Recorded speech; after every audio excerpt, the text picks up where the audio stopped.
Good morning. President Riggs, trustees, members of the faculty, parents, families, distinguished guests, and most of all, the great graduating class of 2013, Gettysburg College. Whoa!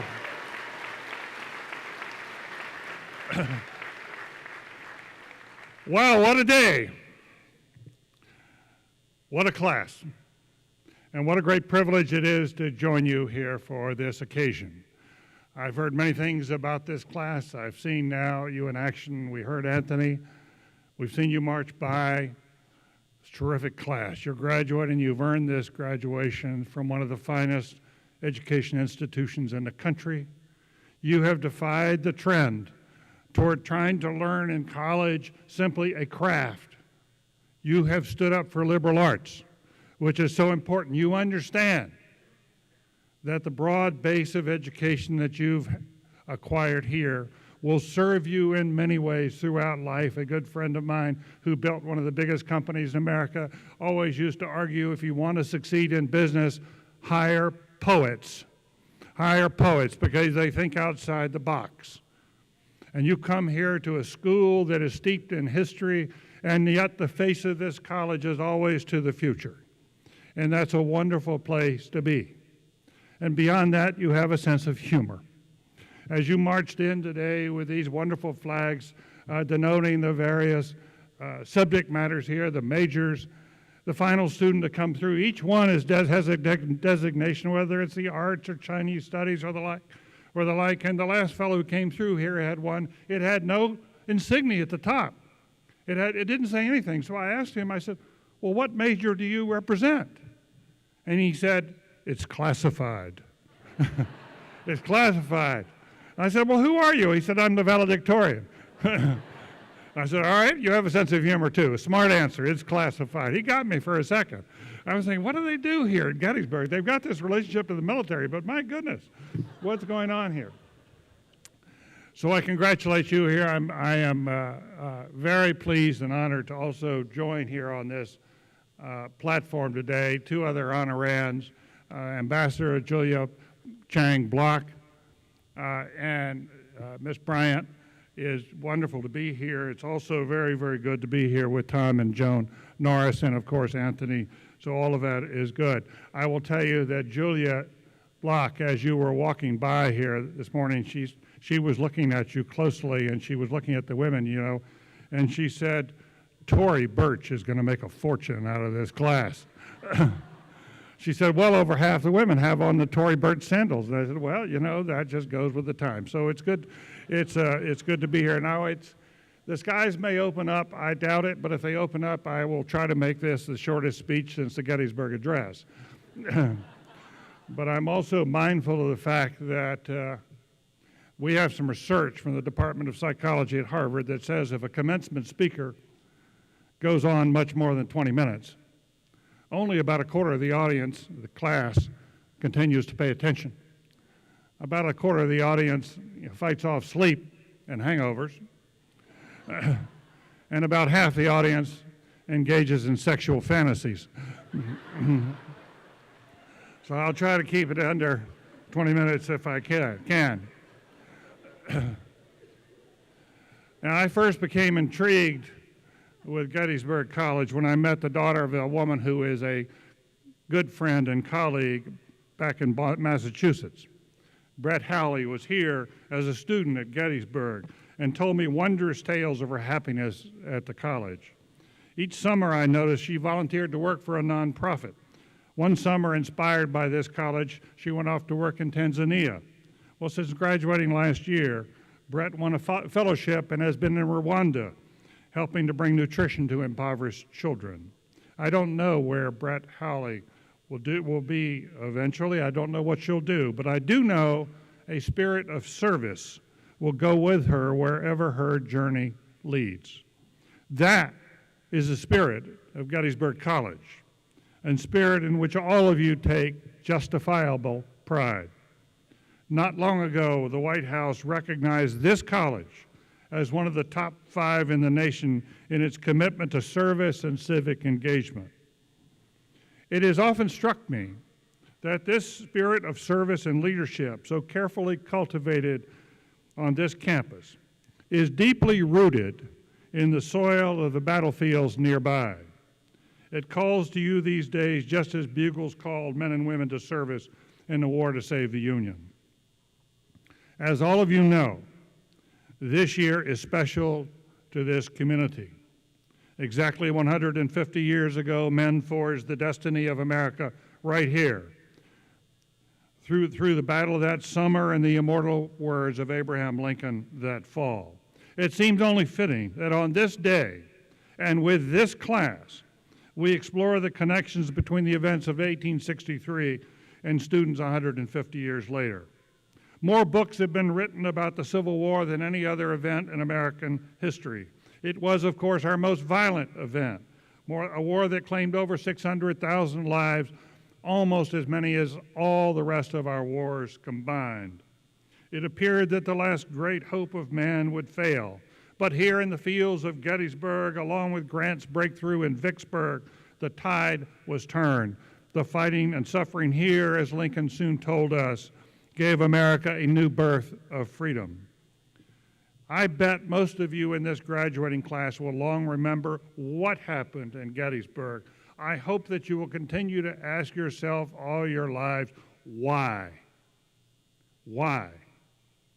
Yesterday, my wife Ann and I had the privilege really, of touring the battlefield with a member of your faculty, a distinguished member, Pete Carmichael.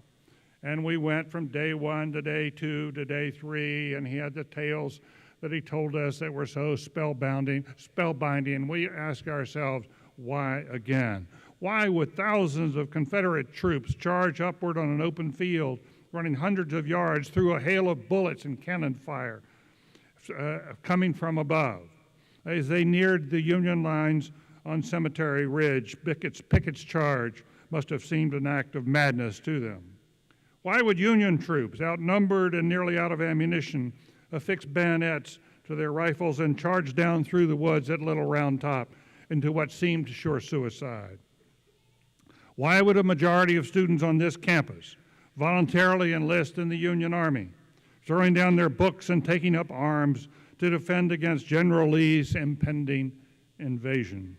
And lest we forget, when this magnificent Pennsylvania Hall, right here in our midst, when it was filled with countless wounded soldiers, why would doctors and nurses care with equal diligence for every man, regardless of whether he wore blue or gray? There have been other examples of gallantry and courage in American combat, but the Battle of Gettysburg has a lasting and special hold on our imaginations because of the sheer carnage of American fighting against American. Some 50,000 dead, wounded, or missing in 3 short days, 1 out of almost every 3 troops who was here. Why did they take up arms against each other? Why did they fight with such incredible valor? How did they sustain themselves in the midst of horror? And how does it relate to you? How does it relate to you? One of my favorite historians of the Civil War is Professor James McPherson of Princeton, who comes here regularly with his students. McPherson poured over 26,000 letters written by soldiers of North and South, seeking motivations. What he found is that on both sides, young men, and in some cases women, volunteered for essentially the same reason, out of duty and honor, out of duty and honor. They felt a keen sense of loyalty to community and to liberty as they defined it, and were willing to die to preserve both. In the early days, of course, many also volunteered because they saw the war as an adventure. They were, quote, off to see the elephant, as the phrase was in those days. What fun it would be to beat Johnny Reb or Billy Yank and come home a hero. But their first battle cured them of romantic naivete. Fighting turned out to be utter hell.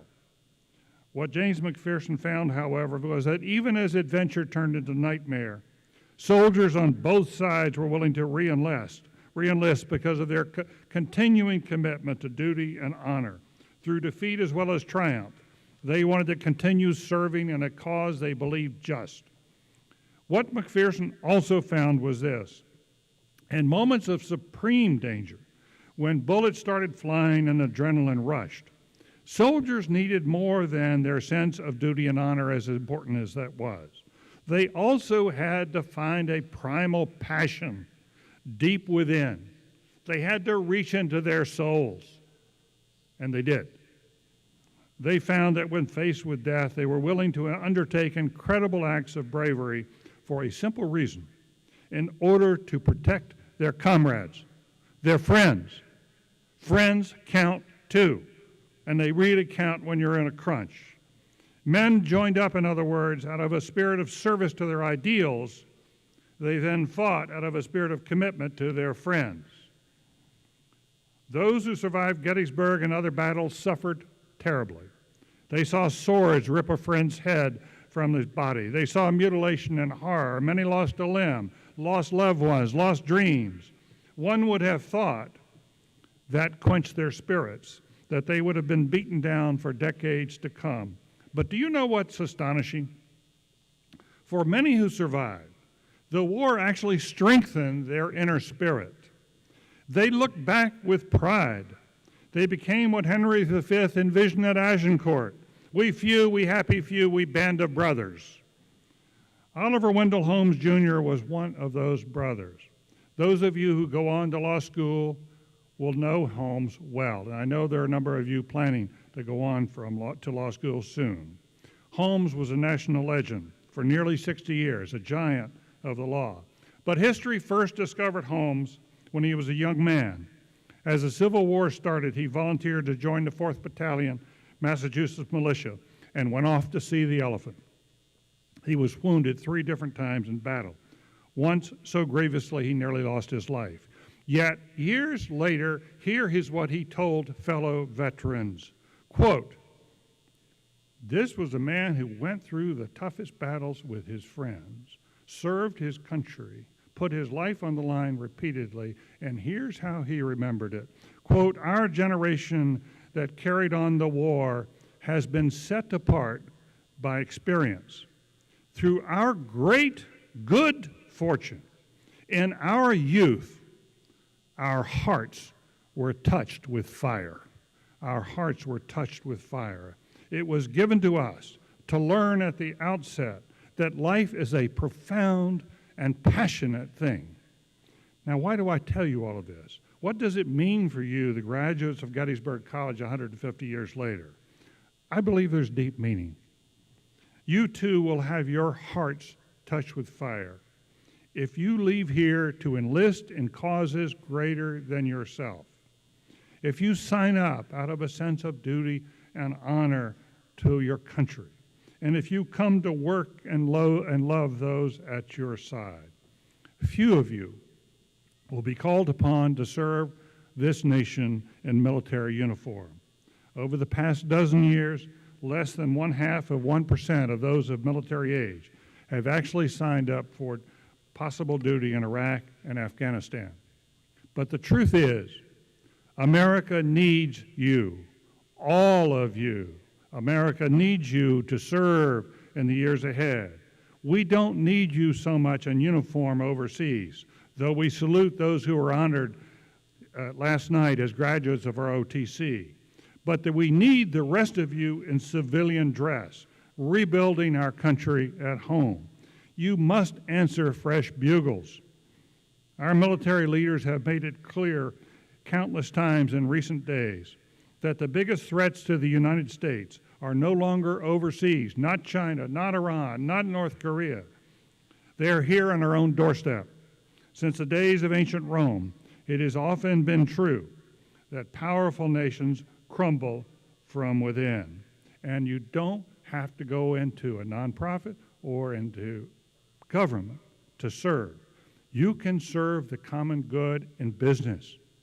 Business offers many opportunities to advance not only the company, its profits, and its shareholders, but to advance its workers, to empower workers, to have them have a dignified life, and to serve your customers, and to serve the good in the community in which you find yourself. Do not think you only can do it through nonprofits or government. You can do it in business. Many of you will be going into business. It can be a very, very honorable undertaking. Do not flinch from that.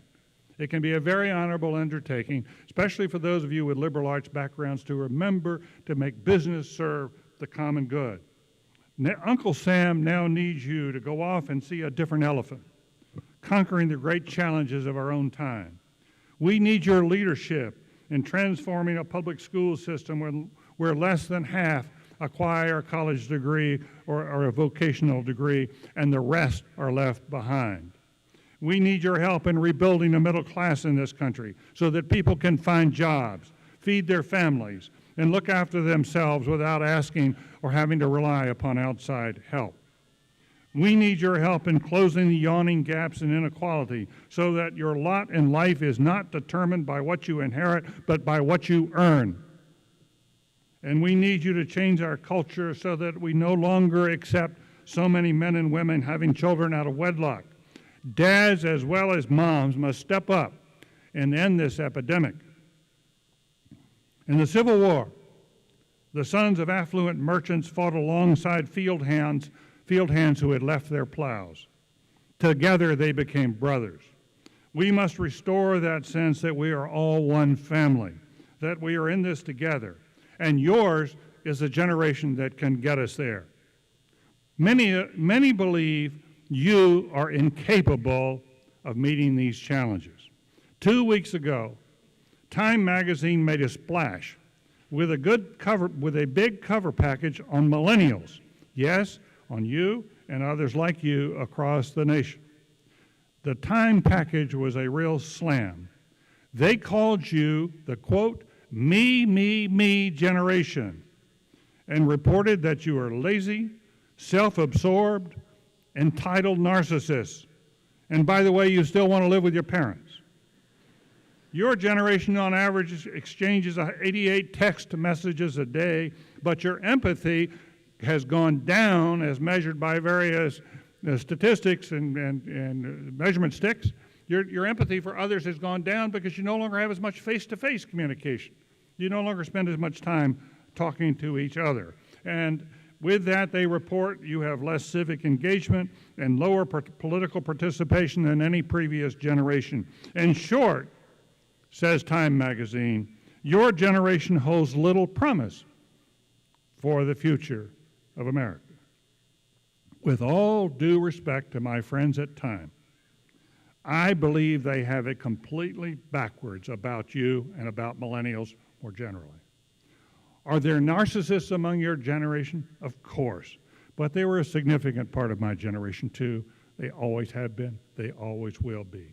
What I see here and on other campuses across the country, and what distinguishes your generation, is a revival of the spirit that we have often seen when times are tough, from the Revolution of 1776 to the Civil War to the Great Depression and World War II. I see an America where millennials are lining up, eager to serve. In this past year, some 150,000 people have requested applications for the Peace Corps, with only 4,000 slots available. Think how hard that is for young men and women to get in. In the past year, there were nearly 600,000 applications to AmeriCorps for only 80,000 positions.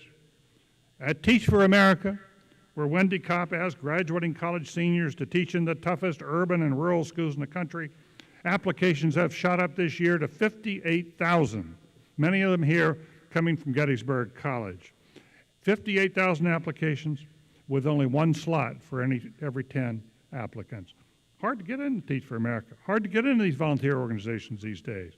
TFA, Teach for America, has become the biggest single employer on many campuses. Some graduates are literally giving up Goldman Sachs in order to teach the 7th grade in Harlem. After 12 years of war, America at war, a silver lining appears there too.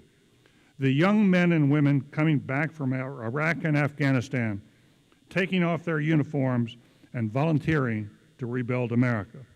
From firsthand experience, I can tell you that they will be terrific leaders of the future. Men and women who have put their lives on the line for the country, have been tested under fire, and want their mission to continue back home. Let me tell you about a young man I know, Tom Rubel. Tom is a young millennial who graduated from high school in 2003. He signed up for the Marine Corps and the enlisted ranks, was trained to be a sniper and was shipped off to Iraq not once but 3 times. Sniper duty is one of the most harrowing jobs in today's military, but Tom came through. Leaving the service, he enrolled at Harvard College as a freshman. Tom is graduating this spring, just like you. And you know where he'll be this September? After 3 tours as a sniper in Iraq, you know where he'll be this September? In the 8th grade class in Chicago, serving as a Teach for America Corps member. He's a walking symbol of your generation, and no one should forget that, and you have to keep showing people how wrong they are about your generation. You have to keep doing that. As you know so well, the spirit of service echoes back and forth across this campus. From the 1,400 students every year who volunteer more than 30,000 hours of their collective time, to the 35,000 meals that have been served at Campus Kitchen. From your commitment to the at-risk youth in Adams County to the 50 students who traveled to help rebuild the Gulf Coast following Katrina's destruction. This is a generation that is lazy and narcissistic? Give me a break. The recent chairman of the Joint Chiefs of Staff, Admiral Mike Mullen, is much closer to the mark. This is a generation, he likes to say, that is, quote, wired for service. Wired for service. Graduates of the class of 2013 here at Gettysburg College, you leave here today with distinction. Not only have you earned a diploma from one of our finest institutions of liberal arts education, but you also steeped in the folklore of Gettysburg itself, a symbol around the world of pride, courage, and liberty.